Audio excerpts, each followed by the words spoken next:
will sing, singing the songs of angry men. It is the music of a people who will not be slaves again.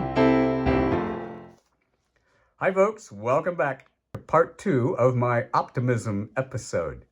Yesterday we talked about the difference between worry and concern, between hope and optimism. And I have a few reasons to be optimistic. Here they are. Number 1, history rhymes, but it's not repeating. Everyone is comparing the USA right now to 1930s Germany, but there is a big difference.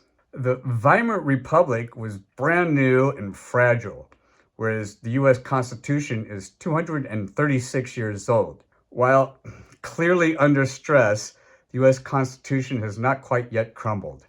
Now that said, if US elections are canceled this year, that's not just a crack in the wall, that's the basement collapsing in. Don't worry, be concerned. There's time to plan for reaction. In the courts, in the legislatures, and yes, in the streets. Second, I think the public is more awake. Not to be confused with woke.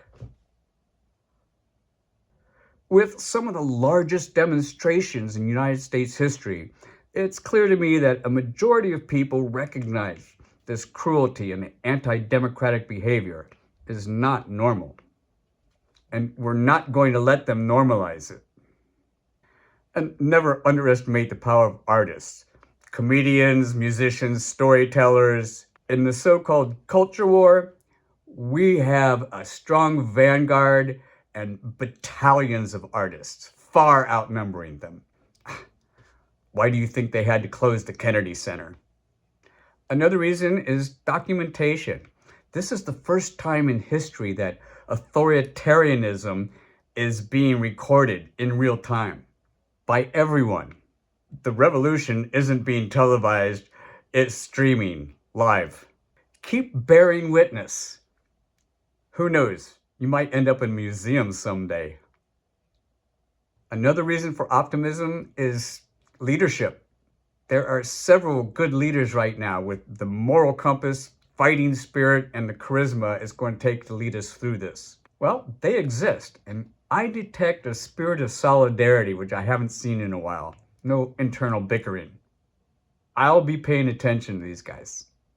And fifth reason, and perhaps most important, is we are the overwhelming majority. Do not let them gaslight you into thinking otherwise. I hate cliches, but people united will never be defeated. The people united will never be defeated. It's a cliche for a reason. We, the people, are unstoppable. Together, we're better. And finally, early resistance. I think that matters. People are actually pushing back already. That's how democracy survives. That's it for today. Tomorrow's dispatch, I've got some really cool news about Amsterdam. Until then, stay strong, stay persistent, stay peaceful, and stay safe.